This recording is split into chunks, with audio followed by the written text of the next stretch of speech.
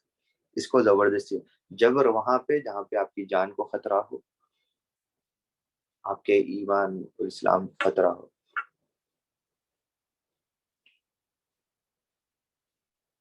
اگر بھول کر کھائے پیے تو بھی روزہ نہیں ٹوٹتا۔ ایک ہو گئی جبر کی صورت، ایک ہو گئی بھولنا، پوری طریقے کے ساتھ ذہن سے نکل جانا۔ ایسا نہیں کہ میں بھول گیا سوچ کے کھاتے پیتے، حالانکہ بھولے ہوئے نہیں رہتے، لیکن بھول گئے سو کیٹیگری میں ڈال دیں گے کھا لو پی لو بول کے، ایسا سوچتے۔ تو یہ لوگوں کو دکھانے کے لیے نہیں ہے، اللہ کے یہاں قبول ہونے یا نہ ہونے کی بات۔ اللہ کے یہاں جان بوجھ کر کھانے سے روزہ ٹوٹ جاتا ہے۔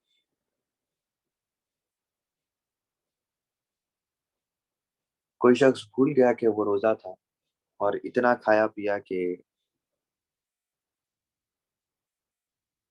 پیٹ بھر گیا تو بھی روزہ نہیں ٹوٹتا، لیکن کچھ کھانا پینا شروع کیا، اس کو یاد آیا کہ وہ روزہ ہے، وہیں پہ اس کو چھوڑ دینا چاہیے، اور جو چیز منہ میں ہے اس کو تھوک دینا چاہیے تاکہ اس کا روزہ باقی رہے۔ اب جب روزے کی حالت یاد آئی، اس کے باوجود کھا رہے ہیں پی رہے ہیں، تو پھر ایسی صورت میں بھی روزہ ٹوٹ جاتا ہے۔ حدیث پاک میں ہے، حضور صلی اللہ علیہ وسلم نے فرمایا، جو شخص روزے کی حالت میں بھول کر کھائے پیے تو روزے کو پورا، تو اس کو چاہیے کہ وہ روزہ پورا کرے، اس لیے کہ اللہ تعالیٰ نے اس کو کھلایا اور پلایا۔ یعنی کہ کوئی شخص بھول کر کھاتا ہے پیتا ہے، بعد میں اس کو یاد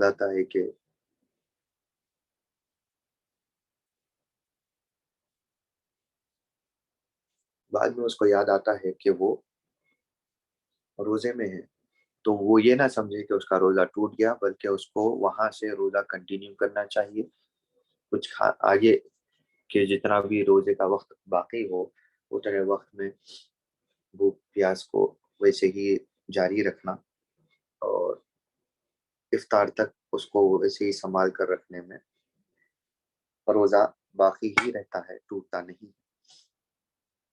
جان بوجھ کر کھانے پینے کی مقدار کی کمی اور زیادتی متعین نہیں، چاہے وہ کتنا کھائے، تھوڑی سی غذا کھائے، جیسا کہ مثال کے طور پر تل کا ایک دانہ ہو یا پانی کا ایک قطرہ بھی حلق کے نیچے اترا تو بھی جان بوجھ کر کھانے یا پینے کی صورت میں، ایک تل بھی کھایا ہے تو بھی روزہ ٹوٹ جاتا ہے۔ تل کا جو دانہ ہوتا ہے، ٹھیک ہے، وہ بھی چلا جائے تو روزہ ٹوٹ جاتا ہے۔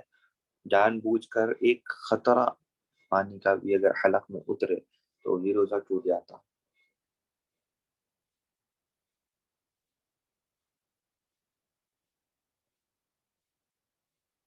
اور رہی بات بھول کر کھانے سے، بھول کر چاہے آپ بگونا بھر کھانا کھا جائیں، تب بھی بھول کی وجہ سے کھایا ہے تو روزہ باقی رہتا ہے۔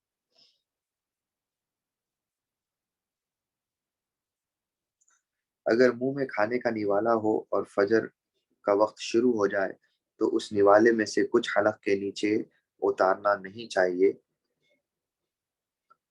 بلکہ جتنا منہ میں ہے اتنا گرا دینا چاہیے۔ اگر کچھ اتر رہا تھا اور کچھ منہ میں ہے تو جو منہ میں ہے اس کو باہر نکال دیں، جو اتر رہا تھا اس کو فوری اتار دیں، تو اس سے بھی روزہ باقی رہ جائے گا۔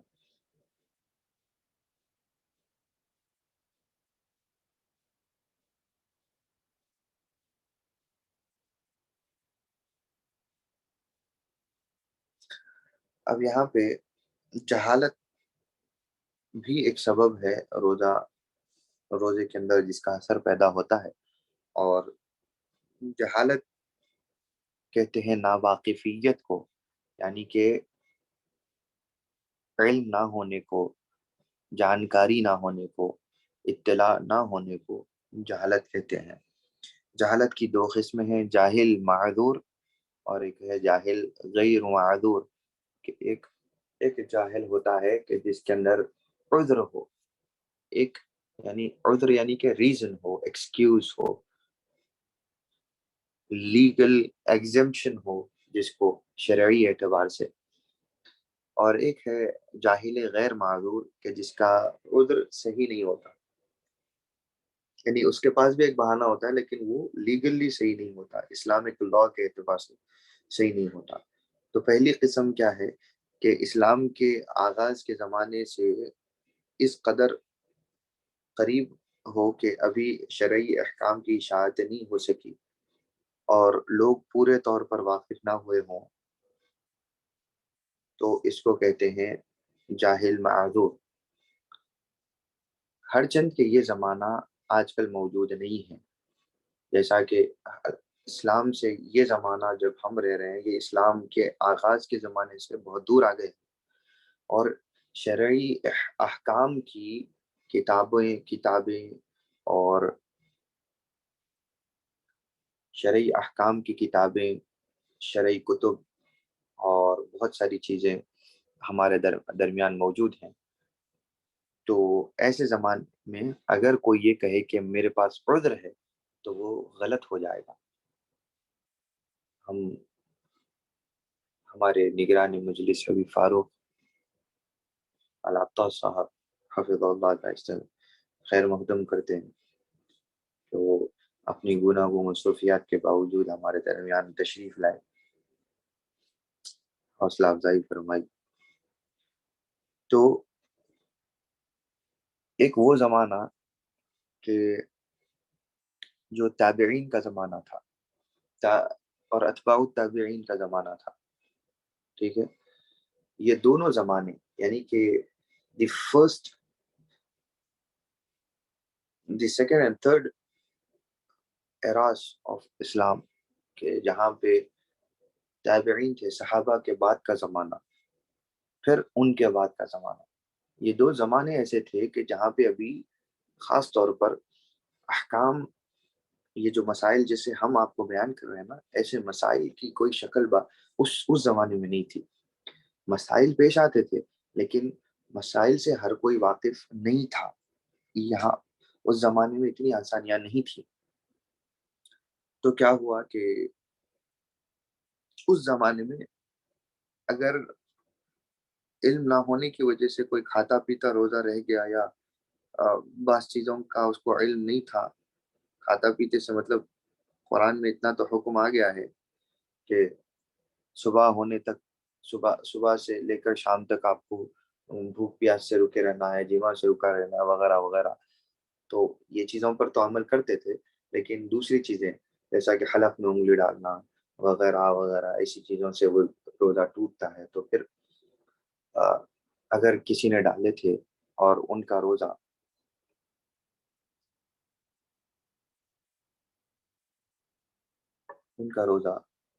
ٹوٹ گیا لیکن ان کے پاس میں ناواقفیت ہے اور عذر بھی ہے، تو پھر ایسی صورت میں ان کے روزوں کے اوپر ان کو گرفت نہیں ہوگی، یعنی وہ روزے ان کے عبودیت کے درجے میں ہی رکھے جائیں گے۔ اب یہ زمانہ نہیں ہے لیکن آج بھی ایسے انون ایریاز ہیں کہ جہاں پر لوگ شاید مسلمان ہیں کیونکہ کبھی ان کے ماں باپ معلوم جگہوں سے ہجرت کر کے یا بھول بھٹک کر پہنچ گئے تھے کچھ ایسے علاقوں میں کہ جو پوری طریقے سے ریموٹ ہے، کہ جہاں پہ نہ ذرائع ابلاغ ہے آج کل کے جیسا، یعنی براڈ کاسٹنگ نہیں ہے، نہ کوئی سگنلز ہیں، نہ کوئی موبائل فون ہے، ایسے بھی علاقے بہت سارے ہیں۔ تو چونکہ کوئی بھول بھٹک کر وہاں پہ پہنچ گئے تھے یا کسی کی کشتی وغیرہ ایسی جگہوں پہ کنارے لگی کہ جہاں پہ کوئی راستہ نہیں تھا، کسی کے ماں باپ اتر گئے تھے یا پہلے کبھی ہوا تھا اور ان کی نسلیں نام کی مسلمان چل رہی ہیں، لیکن جو ہے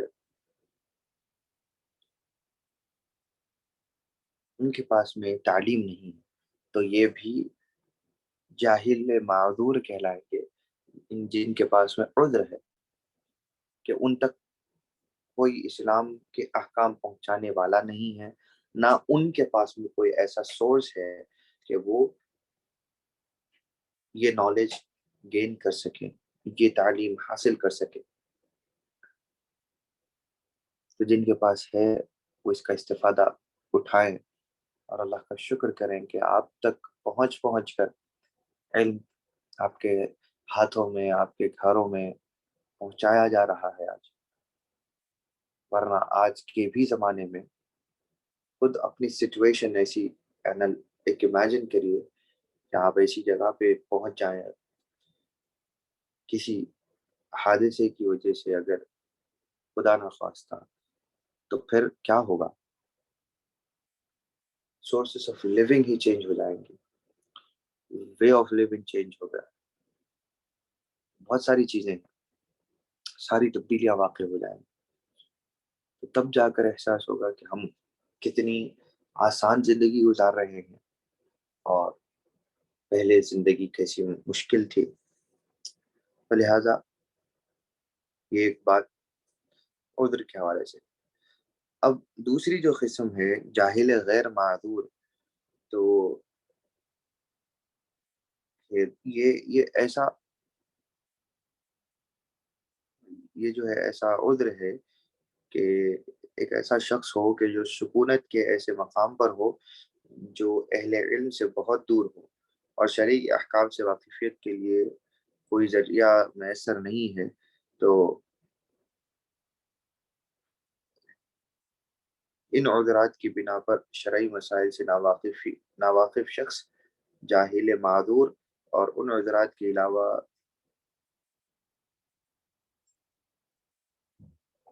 کوئی اور عذر لائق مسموع نہیں ہے، اور ایسا شخص جاہل غیر معذور کہلاتا ہے۔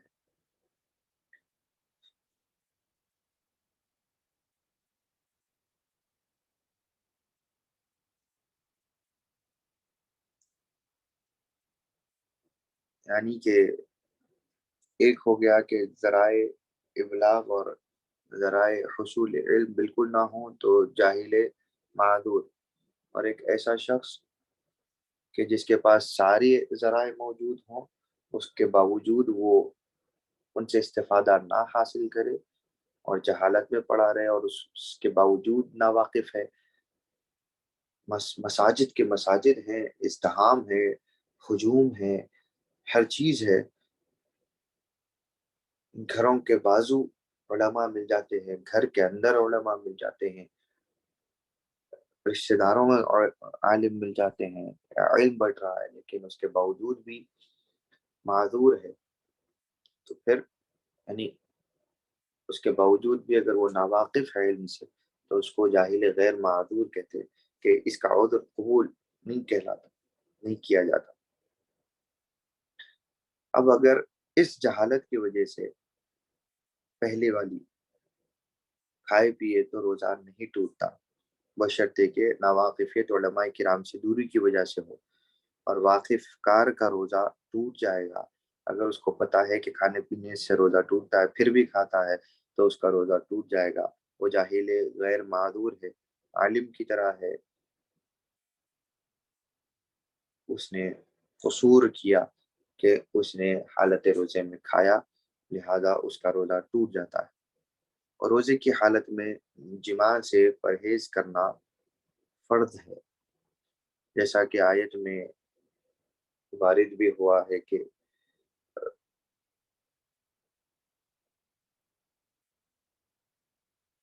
احل لکم لیلۃ الصیام الرفث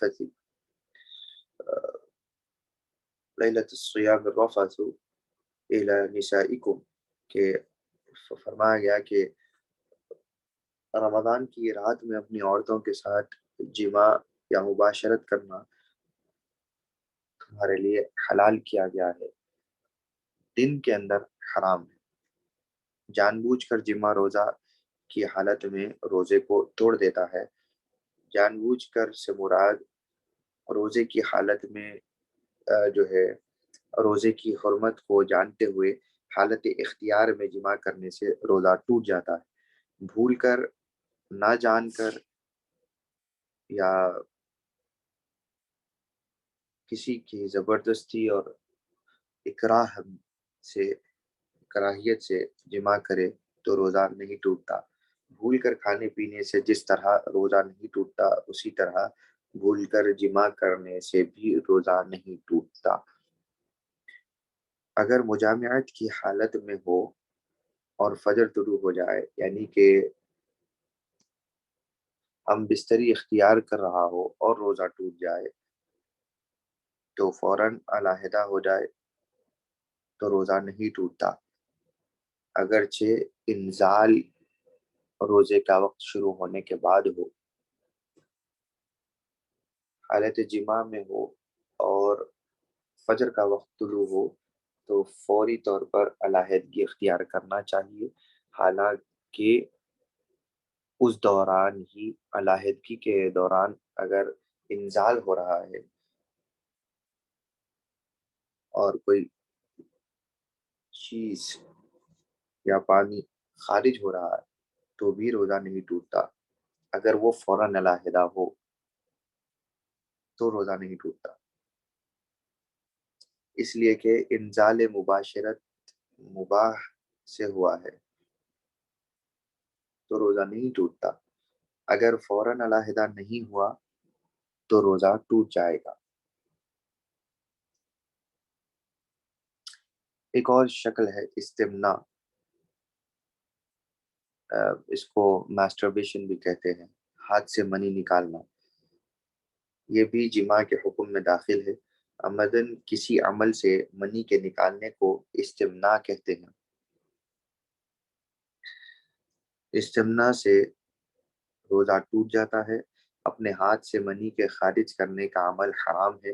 اس کو بعض علماء نے کبیرہ گناہ میں بھی شمار کیا ہے۔ اگر کوئی روزے میں ہو یا غیر روزے میں ہو، اگر وہ ایسا عمل کرتا ہے تو یہ سخت ترین گناہ ہے۔ روزے کی حالت میں جان بوجھ کر قے کرنے سے پرہیز کرنا فرض ہے۔ جان بوجھ کر قے کرے تو روزہ ٹوٹے گا۔ غلبہ ہو کر اپنے آپ قے ہو جائے تو روزہ نہیں ٹوٹتا۔ خود سے بعض وقت کسی کو قے نکل آتی ہے، ورنہ بچپن میں تو دیکھتے تھے کہ بہت سارے لوگ جان بوجھ کر جو ہے قے نکالتے تھے تاکہ ان کو کھانا پینے کا موقع مل جائے۔ جان بوجھ کر جو نکالتا ہے اس کا روزہ ٹوٹ جاتا ہے۔ جس کا انجانے میں نکل آتی ہے طبیعت کے خراب ہونے کی وجہ سے، کوئی اور وجہ سے، تو اس کا روزہ نہیں ٹوٹتا، باوجود اس کے کہ قے منہ بھر ہوئی ہے۔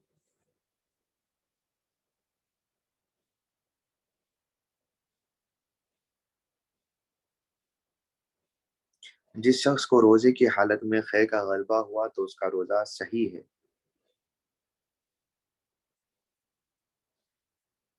اس پر روزے کی قضا نہیں ہے، اور جو جان بوجھ کر قے کرے تو روزہ بھی ٹوٹا اور اس کی قضا بھی لازم آئے گی۔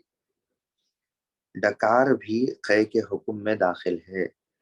اگر جان بوجھ کر ڈکار لی جائے اور معدے سے کوئی چیز منہ کے ظاہری حد تک نکلے تو روزہ ٹوٹ جائے گا۔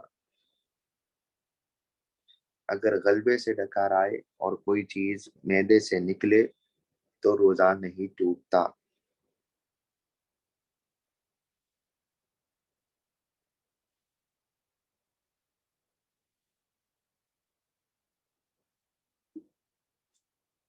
تو یہ اکثر یہ بھی فقیر ہی کے تجربات میں سے ہے کہ بعض لوگوں کو دیکھا ہے کہ حالت سحر میں پتہ نہیں کیا کھا لیتے ہیں کہ جب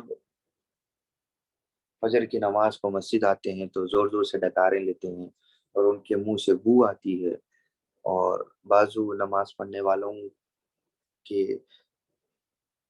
جو ہے جو توجہ ہوتی ہے نماز میں، اس کے اندر بھی خلل پڑتا ہے، اور پھر عجیب عجیب آوازیں نکالتے ہیں، زور زور سے ڈکار لیتے ہیں، اس کو شان سمجھتے ہیں جبکہ یہ عیب کی بات ہے۔ تو جان بوجھ کر ڈکار لینا بھی جو ہے خے کے حکم میں داخل ہے. اگر کوئی جان بوجھ کر ڈکار لے رہا ہے، پتہ نہیں وہ سر کو جو ہے آگے پیچھے ہلاتے ہیں اور پتہ نہیں کیا جو ہے نا نیچے اوپر کرتے ہیں اور ڈکار نکالتے ہیں، یا پیٹ کو کھینچتے ہیں اندر کی طرف اور اس کے اندر خے نکالنے کی ڈکار نکالنے کی کوششیں کرتے ہیں. تو بہت خواہش ہوتی ہے بعض احباب کو ڈکار لینے یا نکالنے کی. تو ایسی صورت میں اگر روزے کی حالت میں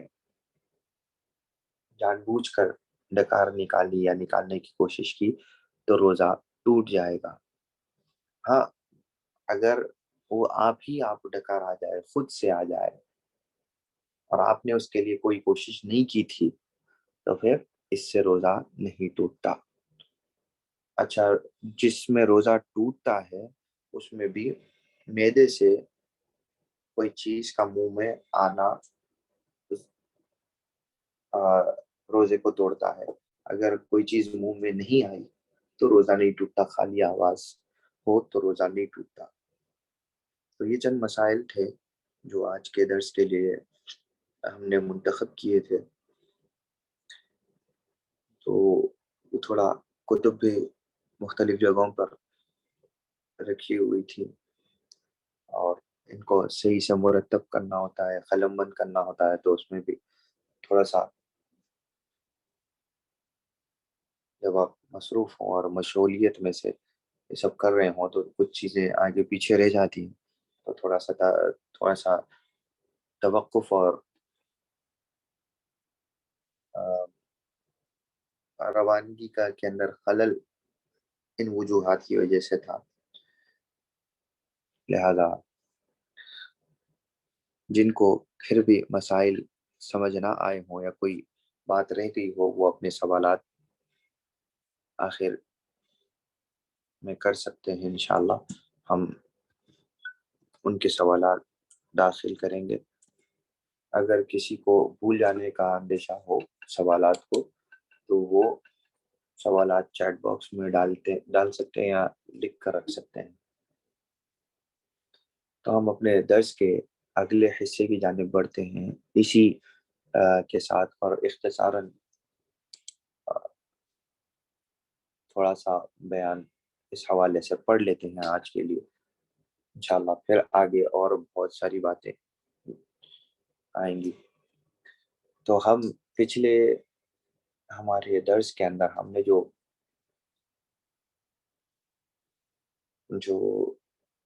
تصوف کے حوالے سے گفتگو کی تھی وہ تھی تعریف الحال عند الصوفیہ. تو صوفیہ کے نزدیک جو ہے حال کی تعریف کیا ہے؟ تو وہ سیدنا الامام الحبیب عبداللہ العیدروس رضی اللہ عنہ جس تعریف کو بیان کیے ہیں ہم نے اس کا ذکر کیا.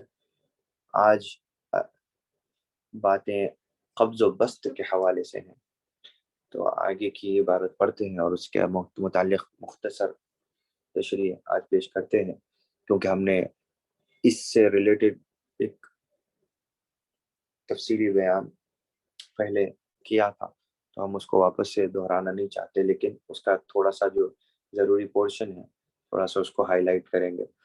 وقال المصنف رحمه الله تعالى ونفعنا به وبأسراره وأنواره. من الأحوال القبض والبسط. احوال میں سے ایک ہے قبض اور ایک ہے بسط. فمن الأحوال القبض والبسط وهما يشبهان الخوف والرجاء، لكن الخوف والرجاء مكاسب أعني من المقامات، فإن القبض والبسط مواهب، إلا أن الخوف والرجاء للعوام والخواص، والقبض والبسط للخواص خاصة، لأن القبض والبسط من الأحوال وهي مواهب وليست بمكاسب. وأيضا القبض والبسط يكونان في الزمان الحاضر، کہ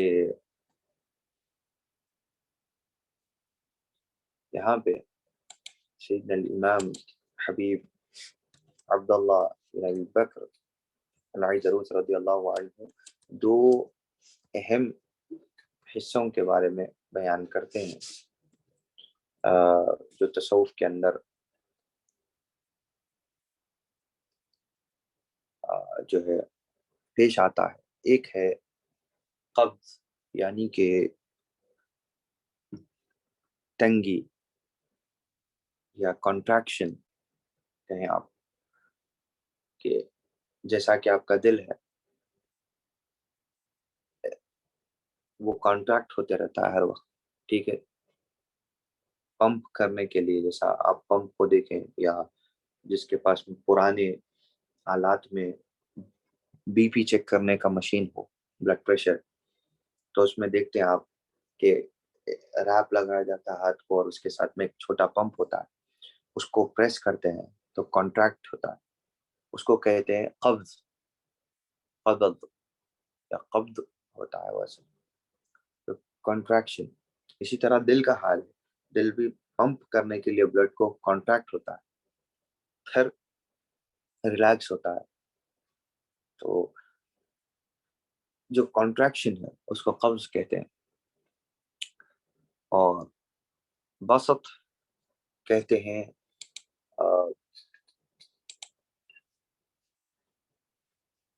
الیشن کو، ٹھیک ہے. اب الیشن کہہ سکتے ہیں آپ مسرت کو، فرحانی کو، خوشحالی کو، یا فرحان خوش ہو جانا، سمجھے. تو قبض کیا ہے؟ وہ دل کا سکڑنا ہے، سکڑنا ہے. وہ کیوں ہوتا ہے؟ کہ جب کبھی کوئی گناہ کر بیٹھتے ہیں، یا کوئی لغزش ہو جاتی ہے، کوئی خطا ہو جاتی ہے، تو دل، یا آپ، یہ روحانی ایک مقام بھی ہے قبض. یہ آپ کا کیا ہوتا ہے، ایک مرید کے اندر یہ کیفیت پیدا ہوتی ہے کانٹریکشن کی. وہ اپنے آپ میں سکڑ جاتا ہے، تنگ ہو جاتا ہے، ٹھیک ہے. اپنے گناہ کا عیب اس کو مایوس کرتا ہے، اداس کرتا ہے. اور یہ اداسی کی ہے حالت کیسی ہوتی ہے؟ آپ لوگوں سے بند ہو جاتے ہیں، ٹھیک ہے. جب کبھی آپ ویسے ہی دنیا میں کوئی بھی چیز کی وجہ سے آپ جب اداس ہو جائیں، آپ کا دل نہ لگے، تو کیا ہوتا ہے کہ آپ اپنے آپ کو تنہائی پسند سمجھتے ہیں ایسے وقت میں. یا لوگوں میں بھی بیٹھے ہوں تو سب میں بیٹھ کر بھی سب میں نہیں ہوتے، بیٹھتے سب میں ہیں لیکن پھر بھی سب میں نہیں ہوتے، کیونکہ اداسی کی کوئی ایک وجہ ہوتی ہے جس وجہ کی طرف آپ سوچتے سوچتے اسی میں ایک اپنے آپ ہی دائرے میں کانٹریکٹ کیے ہوئے ہوتے ہیں. You are contracted at the same time within yourself, and you doesn't expose, or you don't feel the exposure of fun and chatting with others. کہ ایک ایسا لمحہ کہ جہاں پہ آپ لوگوں میں بیٹھ کر بھی ان سے باتیں کرنا یا ان سے گفتگو کرنا پسند نہیں کریں، ان کے ساتھ ہنس بولنے میں آپ نہ چاہیں، اور دل ہی دل میں اس خطا کی طرف یا اس چیز کی طرف جب آپ کا خیال ہوتا ہے تو آپ اس کو کہتے ہیں کہ کانٹریکشن، یو آر کانٹریکٹڈ. تو اسی طرح روحانی مقام بھی ایک ہے کانٹریکشن. اور اس کے لیے سیدنا امام العیدروس فرماتے ہیں کہ روحانیت کے اندر حقیقت القبض ورد شيء في قلبي من الله تعالى فيه إشارة إلى التقصير واستحقاق تأديب على التقصير. کہ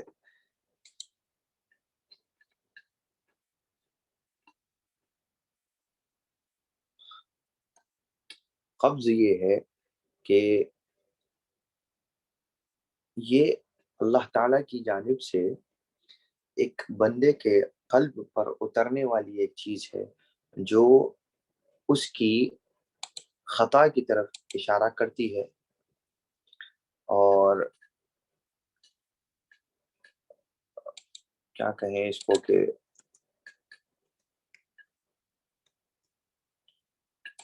اگر انگلش میں کہیں تو ریمسنس، اور اردو میں سمجھائیں تو کاہلی یا نادرستگی کو بھی قبض کہتے ہیں، ٹھیک ہے، کہ ایسی حالت کہ جب بندہ کوئی چیز کو اس کے حق کے اعتبار سے ادا نہیں کرتا، اسپریچول مقام ہے وہ، تو وہ کب آتا ہے کہ جب آپ عبادات کر رہے ہیں اور عبادت کو عبادت کی طرح نہ کریں مگر صرف اس لیے کہ وہ آپ کے اوپر ہے، آپ کے اوپر لازم کی گئی ایک چیز ادا کرنا ہے، چھوڑو، ایسا سوچ کے جب کرتے ہیں، لیکن چونکہ آپ سفر اللہ کے لیے آپ کا آغاز ہو چکا، آپ کسی پیر طریقت اور عامل شریعت کے دامن سے وابستہ ہوں، اور ترقی کے احوال جو اب تک ہم بیان کرتے ہوئے آئے ان کے اوپر چلتے ہوئے آئے، تو کیا ہو جاتا ہے کہ وہاں پہ چھوٹی چھوٹی چیز میں بھی آپ کی توجہ اور بے حضوری آپ کو کیا کرتی ہے، آپ کے دل کے اوپر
جو شاید ٹیکنیکل کوئی ایرر تھا، تو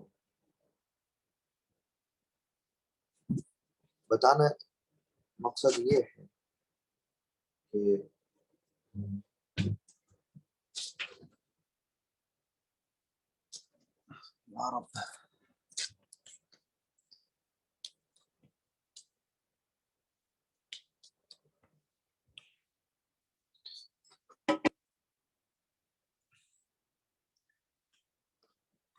مقصد کلام یہ تھا کہ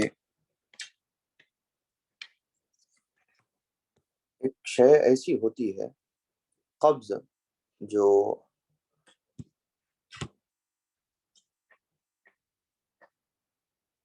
روح کو نادرستگی کی وجہ سے طاری ہوتی ہے، جیسا کہ صالحین کے اقوال میں یہ ملتا ہے کہ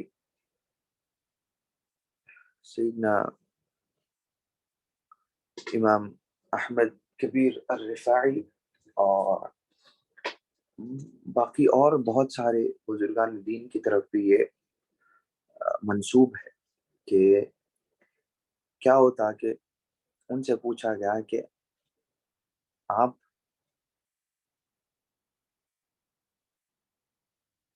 آپ کے احوال کے اندر سب سے ایسا کون سا لمحہ ہے کہ جس کو آپ درست نہیں سمجھتے، یا کون سا ایسا لمحہ ہے جس کو آپ پسند نہیں کرتے؟ تو انہوں نے فرمایا کہ وہ لمحہ کہ جب مجھے رسول اللہ صلی اللہ علیہ وسلم کا دیدار نہیں ہوتا، میں اس لمحے کو پسند نہیں کرتا، بلکہ میں اس لمحے خود کو کافر سمجھتا ہوں۔ یعنی کسی کو حضور صلی اللہ علیہ وسلم کی ولایت کے اندر درجات ہیں، اور ہر ایک کی کیفیت کے استعداد کے اعتبار سے اس کو وہ چیز دی جاتی ہے۔ تو سلف صالحین میں سے جو ہے ہمارے اکابرین کا یہ عمل رہا کہ اگر اس قدر حضور کے دیدار میں مستغرق رہتے تھے کہ اگر کبھی دیدار سے خالی ہو جائیں تو خود کو، یا دیدار سے محروم کر دیے جائیں تو خود کو کافر سمجھنے لگ جاتے۔ تو یہ ان کا قبض ہے، یعنی کہ اس نادرستگی، اس وقت کی نادرستگی کی وجہ سے، یا اس لمحے کی لغزش و خطا کی وجہ سے کہ جس میں انہیں دیدار نصیب نہیں ہوا، اس کو کہتے ہیں قبض، کہ اللہ تعالیٰ کی جانب سے اشارہ ہے کہ کوئی کمی کی طرف، کوئی تقصیر کی طرف، استحقاق و تأدیب علی التقصیر، اور یہ اس لیے ہے تاکہ بندہ اپنی کمی کی وجہ سے سیکھے کہ میں نے کیا کمی کر دی اور کیا نقصان حاصل ہوا، تو لہٰذا اس کو وہ نقصان دیا اس لیے جاتا ہے تاکہ وہ پھر صحیح طور پر ترقی کر سکے۔ تو ایسے احوال بہت سارے ہیں، یہی ایک حال نہیں ہے۔ تو بعض حضور صلی اللہ علیہ وسلم کی احادیث نبوی پاک کی روشنی میں بھی کہ مومن جو ہے نماز کے اندر اگر تھوڑا سا حضوری کے اندر پریزنس آف سول اور presence of mind and civil کے اندر تھوڑی کمی ہو جائے تو وہ بے چین ہو جاتا ہے۔ اب اس کے اندر قبض ہو گیا، ٹھیک ہے، کانٹریکشن ہو گیا اس کے لیے۔ تو کانٹریکشن میں جب آ گیا تو اب اس کو محسوس ہوتا ہے کہ ہاں مجھ سے کچھ خطا ہوئی۔ تو اللہ تعالیٰ کا یہ اصل میں اس کو محسوس ہونا، یہ اللہ کی طرف سے ورد شیء فی قلبہ، کہ اللہ کی طرف سے واردات ہیں جو اس کے دل پر نازل کیے جاتے ہیں تاکہ وہ اپنی کمی کا احساس کرے اور اس کو صحیح کرے۔ یہ ہوگا قبض۔ دوسرا ہے بسط، اس کے بارے میں فرمایا ورد شیء فی قلبہ من اللہ تعالی اشارۃ الی لطف وترحیب وتکریم وقد يكون القبض والبسط ولا يدري صاحبهما سببهما وطريق القبض الذي لا يدري سببه التسليم حتى يمضى ذلك الوقت۔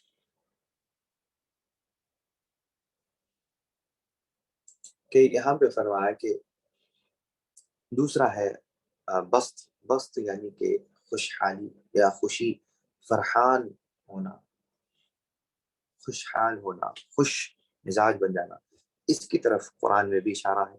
لہم البشریٰ فی الحیاۃ الدنیا،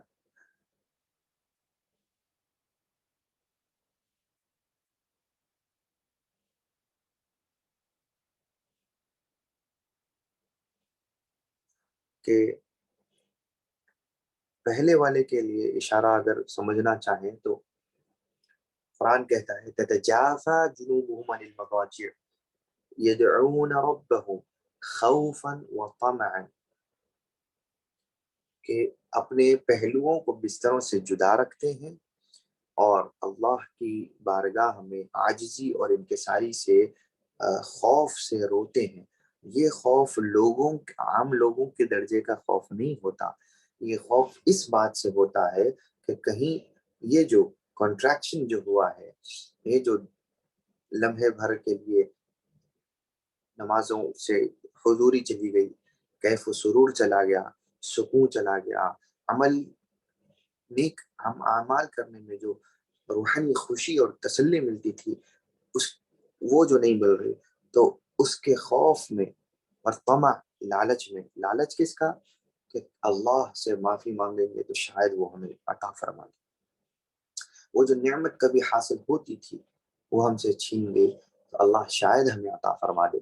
یہ کیفیت میں جو ہے نا عبادتیں کرتے ہیں، اپنے پہلوؤں کو بستروں سے جدا رکھتے ہیں وغیرہ وغیرہ، یہ ایک دلیل ہوئی۔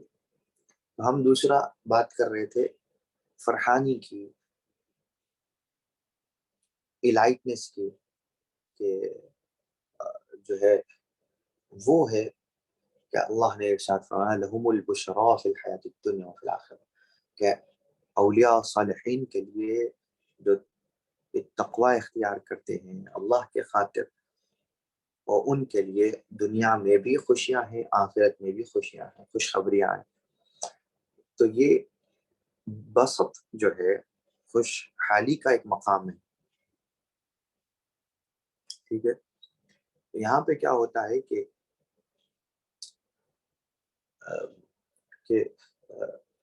کوئی چیز اللہ تعالیٰ اپنے بندے کے وَوَرَدُ شَيْءٍ فِي قَلْبِ الْعَبْدِ فِي قَلْبِهِ، کہ اللہ تعالیٰ اپنے بندے کے دل پر کوئی چیز وارد کرتا ہے جو اشارہ کرتی ہے خوشی کی طرف، کہ اللہ تعالیٰ نے فرمایا إِلَى اللُّطْفِ، جو لطف دیتی ہے، مزہ دیتی ہے۔ کبھی آپ دیکھیں نعت پڑھ رہے ہیں یا کوئی نیک محافل ہو، مجالس ہوں، یا کسی کا وعظ ہو، ثناء-خوانی ہو، کہ کچھ باتیں ایسا لطف دے دیتی ہیں کہ دل کے اوپر وہ جا کر ایسا اثر کرتی ہے کہ دل کے بند دروازوں کو کوئی دستک دیتا ہے اور کچھ دروازے کھلتے ہیں، اور یوں محسوس ہوتا ہے کہ نور آسمانوں سے اتر کر ان الفاظ کے پیرایوں میں آپ کے دل میں گھستا ہے اور آپ کی روح کو اور آپ کے قلب کو جھنجھوڑ کر ایک تازگی اور شگفتگی عطا فرماتا ہے، اور یوں محسوس ہوتا ہے کہ باوجود ہر چیز کے ذہنی بے سکونی کے، ذہن کے بد مزاجی کے، ذہن کا مختلف جگہوں پہ مشغول ہونے کے، اور یہ سب چیزوں کے بعد باوجود کیا ہوتا ہے کہ ایک افتتاح نصیب ہوتا ہے، ایک اوپننگ نصیب ہوتی ہے جس سے آپ کی اسپرٹ ریوائیو ہوتی ہے، دوبارہ ایک اندر کوئی چیز مردہ تھی جو زندہ ہوئی، ایسی کیفیت پیدا ہوتی ہے، بیداری پیدا ہوتی ہے، شعور پیدا ہوتا ہے، اور محسوس یوں ہوتا ہے کہ وہاں سے کچھ اکرام ہو رہے ہیں، لطف ہو رہا ہے، اور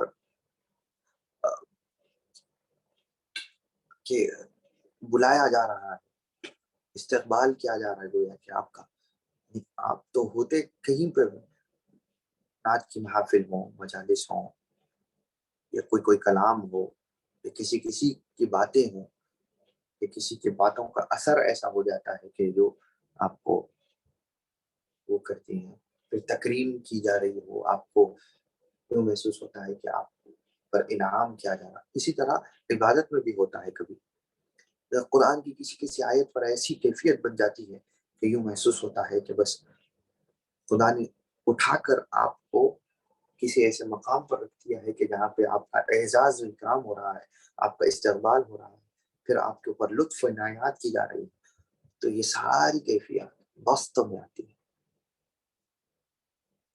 یہ مقام ہے روحانیت کا، وہ بھی ایک مقام ہے. قبض برا مقام نہیں ہے، مقام روحانیت کا ہے، اور وہ اچھا اس لیے ہے کہ سیدنا امام العیدروس ارشاد فرماتے ہیں کہ یہ اس لیے ہے تاکہ بندے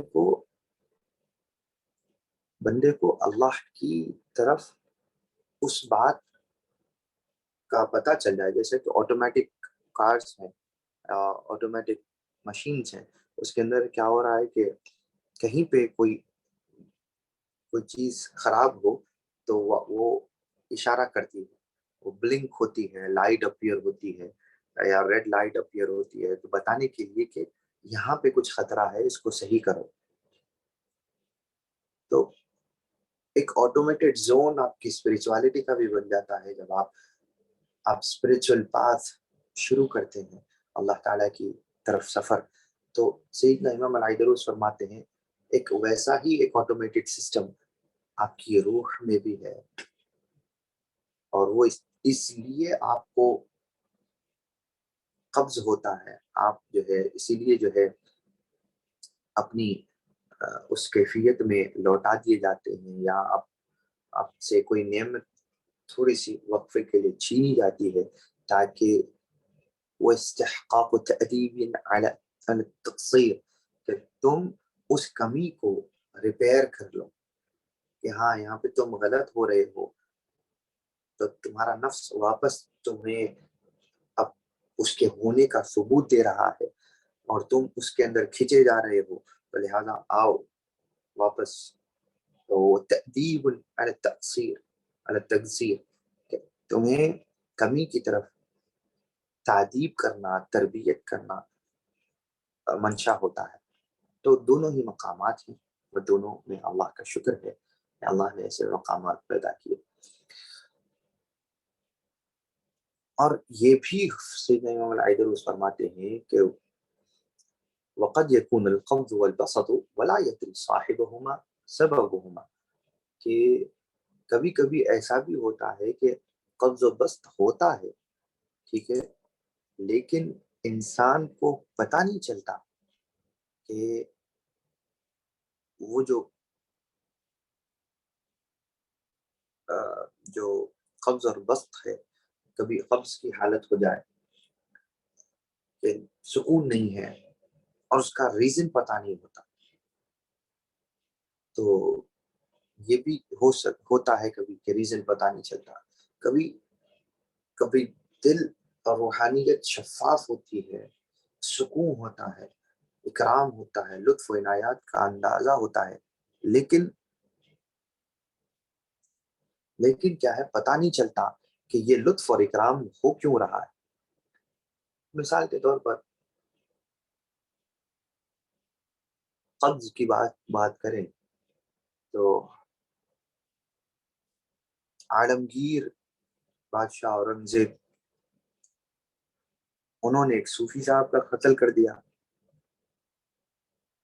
خلاف شریعت دیکھا، جلال میں آئے، صوفی صاحب کو مار دیا. صوفی کا انتقال ہوا تو وہاں سے روح بے چین ہو گئی، لیکن سبب پتہ نہیں تھا ان کو، سبب بہت بعد میں پتہ چلا. تو جب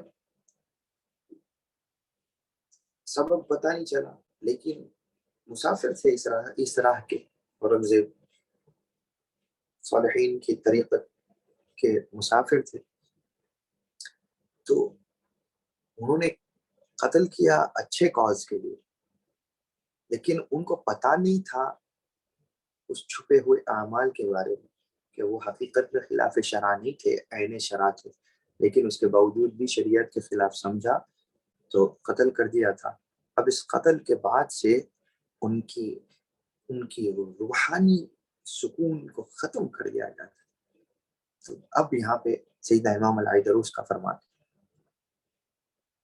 ہے کہ تأدیب علی التقصیر، کہ یہ تمہیں ادب دینے کے لیے ہے اس کمی پر کہ جو تم کر بیٹھے، اب ایک زمانہ پریشان رہے، حتیٰ کہ سیدنا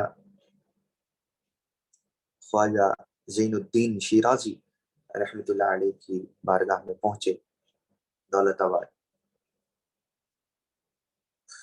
تو وہاں پہ پہنچے تو ان کے خضوع میں منت میں جب پہنچے تو غلطی کا احساس ہوا، توبہ کی، اور وہاں پہ وہ سکون کو واپس عطا ہوا.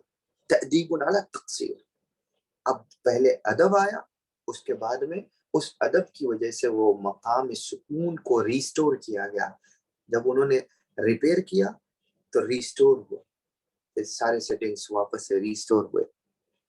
سبحان اللہ، یہ ٹیکنالوجی اللہ تعالیٰ کی طرف سے اشارہ ہے. سمجھیں، ہر چیز کی ایک سیٹنگ ہوتی ہے، ایک ریپیئر ہوتا ہے، ایک ریسٹور ہوتا ہے. آپ کا گیجٹ جب صحیح کام نہ کرے تو آپ اس کو ریسٹور کرتے ہیں، اس کو ریسیٹ کرتے ہیں. جب یہاں کا من خراب چلے تو اس کو ریسیٹ کیوں نہیں کرنا چاہتے؟ اس کو ہمیشہ گندی صحبتوں میں کیوں ڈالنا چاہتے ہیں؟ اس کو ہمیشہ ان بدکاریوں میں کیوں ڈالنا چاہتے ہیں؟ جن کے ساتھ میں بیٹھ کر اس کے اوپر غلط راہ کی گرد و غبار اتنی جم جائے کہ اس کے بعد اس کا عکس نظر آنا بند ہو جائے. اس کے اندر اس کی طرف سے نور آ کر یہاں پہ گھر کرنا چاہتا ہے، لیکن دروازے مقفل ہیں، زنگ آلود ہیں کہ کھلتے نہیں ہیں. تو آپ کھولنا کیوں نہیں چاہتے؟ کہ کھلتے ہیں آپ کی ریپیئر سے. اور ریپیئر کے لیے ضرورت ہے کچھ کیمیکل سبسٹینسز کو اس کے اوپر اسپرے کرنے، اسپرنکل کرنے کی. وہ کیمیکل سبسٹینسز کسی دکانوں میں ملتے ہیں جس کو خانقاہیں کے کہا جاتا ہے. وہ کیمیکلز اولیاء و صالحین کے دربار کی ریاضتیں ہیں، ذکر و حلقات ہیں. اور وہ اسپرنکل کرنے والا، وہ ریپیئر کرنے والا وہ اولیاء و صالحین، وہ پیران طریقت ہیں کہ جن کے پاس میں یہ من صاف ہوتے ہیں. قد افلح من تزکا نصیب ہوتا ہے.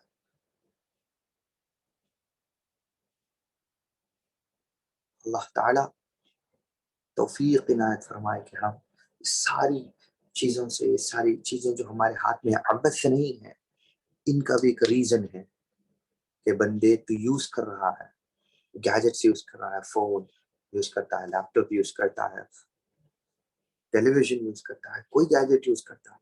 ہر چیز کا ایک ریپیئر اور ریسیٹ اور ریسٹور ہے. ان اشاروں کے ذریعے سے سمجھ کہ ایک گیجٹ کو ضرورت پڑ سکتی ہے تو کیا تجھے نہیں؟ ایک چیز کو دھول میں پڑا چھوڑ دو آپ، اس کو صفائی کی ضرورت پڑ جاتی ہے چند دنوں کے بعد. حالانکہ آپ صاف جگہ چھوڑ کر جائیں لیکن دھول اس پر بھی جمتی ہے، اس کو بھی صاف کیا جاتا ہے. تو آپ اس دنیا میں چھوڑے گئے، ہر چند کے یہاں پہ نیک لوگ بھی ہیں لیکن برے لوگ بھی اپنا اثر ڈالتے ہیں. تو بار بار اس کو صاف کرنے کی ضرورت پڑتی ہے. برا گزرتا ہے تو پھر غبار آ جاتی ہے. ایک لوری جا رہی ہے، بس جا رہی ہے تو زمین سے غبار اڑاتی ہوئی جا رہی ہے. برا جاتا ہے تو غبار اڑاتا ہوا جا رہا ہے، آپ کے اوپر جم رہا ہے. صاف کیجیے. آپ سمجھے کہ میں تو صاف جا رہا ہوں، صاف نکلا تھا، نکلے صاف تھے، چل صاف رہے ہیں، لیکن جانے والا صاف نہیں تھا. وہ گزرتا گزرتا آپ کے اوپر نحوست چھوڑ کر گیا. صاف کیجیے. کب صاف کریں؟ کب یہ بستیاں کب واپس سے آباد ہوں گی، بیدار ہوں گی؟ تو ان کو ہمیشہ ضرورت ہے ایک ایسے وائپر کی کہ جو وائپ کرتا رہے، ٹائم ٹو ٹائم وائپ کرتا رہے. ٹھیک ہے. آج کل ویٹ ٹیشوز رکھتے ہیں لوگ ساتھ میں تاکہ منہ اور ہاتھ کو صاف کرنے کے لیے استعمال میں لا لیتے ہیں.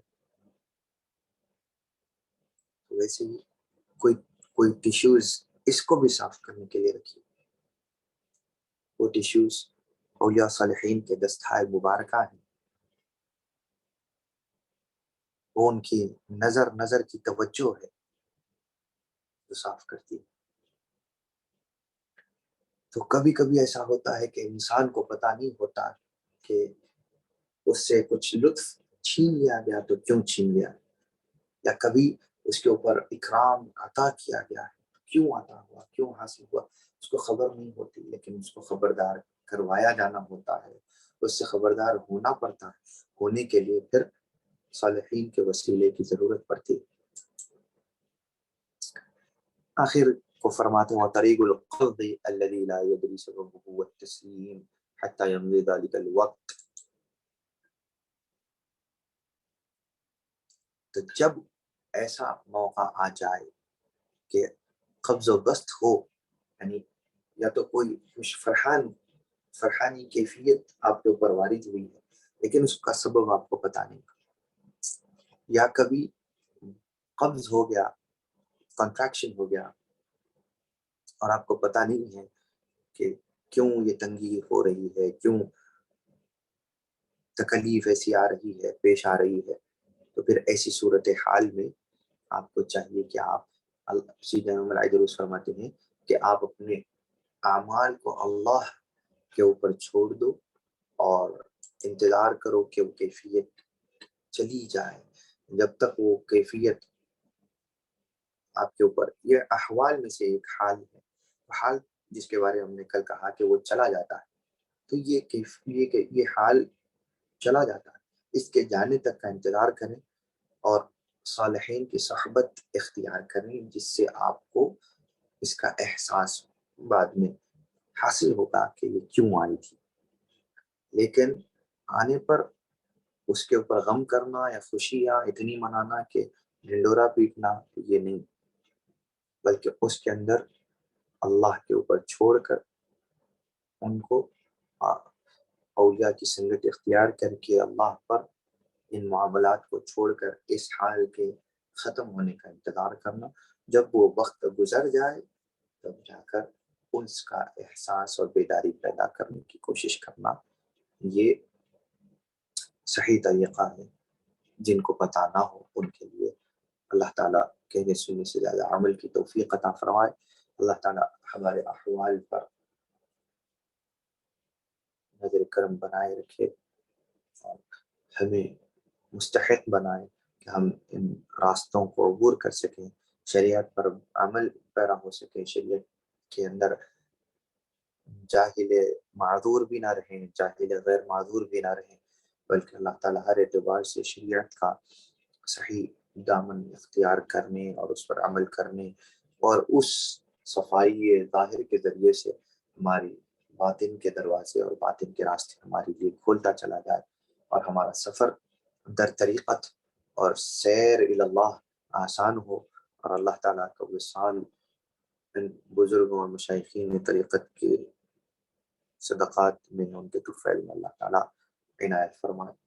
وصلی اللہ علیہ خیر خلقہ سیدنا محمد وآلہ وصحبہ وسلم وما علینا الا البلاغ والفاتحہ لحضرت النبی.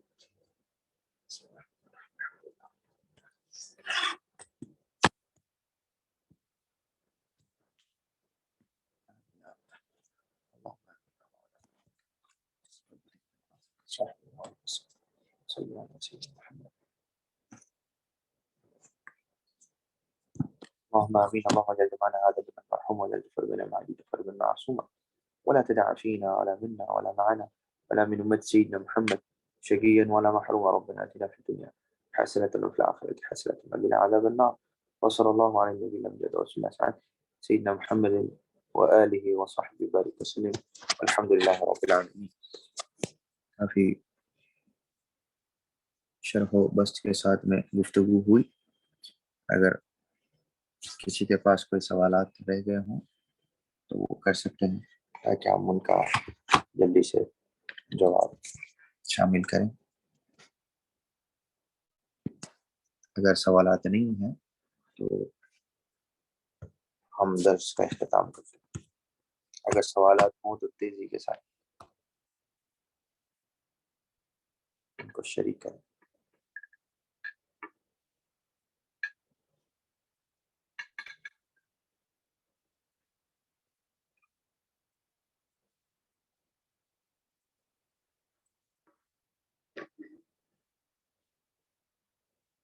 کوئی سوال ہے آپ؟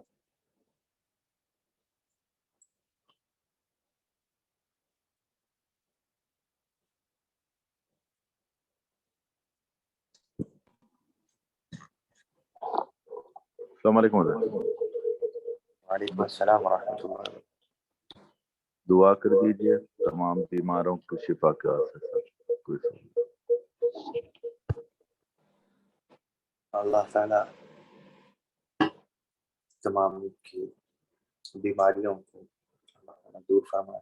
اللہ سب کو صحت عافیت تندرستی عطا فرمائے. ہمارے احباب میں جان پہچان والوں میں رشتہ داروں میں دوست احباب میں جہاں کہیں جو کوئی امراض کا شکار ہیں تکالیف یا پریشانیوں کا شکار ہیں اللہ تعالیٰ ان کی پریشانیاں تکالیف دور فرمائے.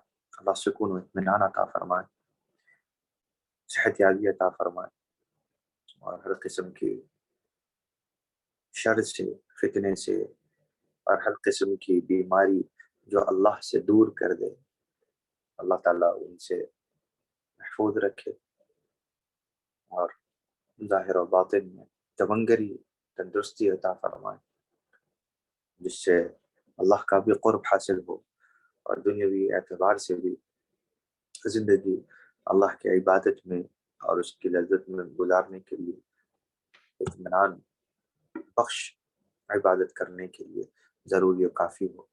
اللہ تعالیٰ تمام ہی حاضرین اور ان کے پھر تمام لواحقین جو کوئی سماعت کر رہے ہیں سماعت کرتے ہیں اللہ تعالیٰ ان تمام کو سکون و عافیت کے ساتھ ان کے مقاصد کو پورا فرمائے ان کی تکالیف کو پریشانیوں کو دور کر دے.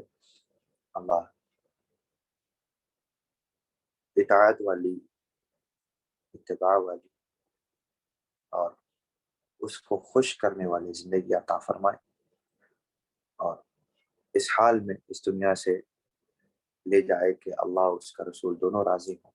اللہ ہمارے مرحومین کے ساتھ بھی یہ ایسا ہی معاملہ فرمائے ان کی قبروں کو بھی نور سے منور فرما دے. اللہ تعالیٰ ان کے اندر سے ان کی بھی جو لغزشیں خطائیں رہیں اللہ تعالیٰ انہیں معاف فرمائے درگزر فرما دے قیامت کے دن آمینین میں سے اٹھائے اور حضور صلی اللہ علیہ وسلم کے لواء الحمد کے سائے میں جگہ عطا فرمائے. وصلی اللہ علی خیر خلقہ سیدنا محمد وآلہ وصحبہ وبارک وسلم وما علینا الا البلاغ. والسلام علیکم ورحمۃ اللہ وبرکاتہ.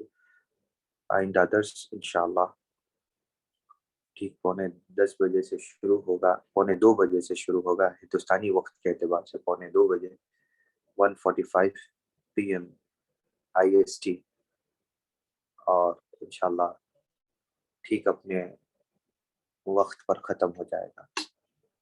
جزاکم اللہ خیرا. السلام علیکم ورحمۃ اللہ.